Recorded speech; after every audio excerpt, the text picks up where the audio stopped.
Ish kreu operacionale Soltion Bistri dhe ish prokurori i Shkodrës Xhevair Lita të arrestuar në korrikun e vitit 2023 si pjesë e dosjes së bujshme Metamorfoza, ka rifituar lirinë. Për prokurorin Lita, SPAK kishte kërkuar 6 vite burg për 2 raste korrupsioni dhe nxjerrje të akteve sekrete, por GKK e dënoi me 5 vite që u reduktua në 3 vite 4 muaj burg nga gjykimi i shkurtuar. Lita u lirua menjëherë pas se dënimin e ka shlyer me kohën e paraburgimit. Në vendimin e sotëm, dënimi edhe më i lehtë u dha nga GKK ish shefit të operacionale Soltion Bistri.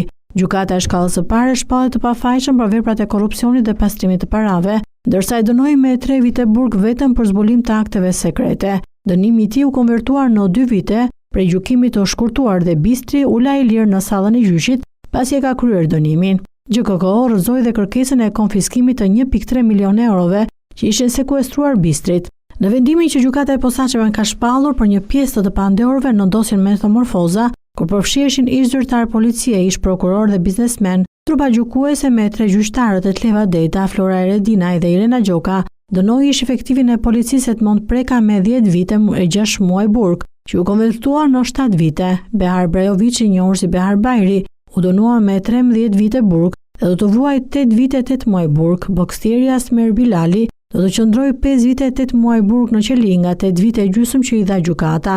Për biznesmenin Pollum Gjoka dhe Andi Hasanbega, gjykata nuk shpalli vendim, pasi avokatët e tyre nuk paraqitën mbrojtjen. Vendimi për ta do të jepet në 2 dhjetor. Për Behar Bajri në seancën e kaluar, SPAK kërkoi dënimin me 15 vite burg për sigurim të kushteve për të kryer vrasjen në atentat ndaj Kleanthi Musabelliut. Për Edmond Prekun kërkua dënimi me 11 vite burg, ndërsa për bokserin Asmer Bilali dënimi me 10 vite burg. Ky i fundit akuzohet për sigurimin e kushteve për të kryer vrasjen në dëm të Ibrahim Licit, Gen Stafili dhe Dorian Dulit. Ndërkohë, për vrasjen e shtetasit Gjindoi, zbuluar nga dosja Metamorfoza, ku akuzohet biznesmeni Pollum Gjoka, Behar Bajri dhe Edmond Preka, çështja është ndarveshmas me procedurë të zakonshme. Krimet u zbardhën nga SPAK pas transkriptimit të aplikacioneve SKCC për të cilat avokatët e disa prej të pandehurve pretendojnë se janë përdorur në mënyrë të palishme nga organi akuzës.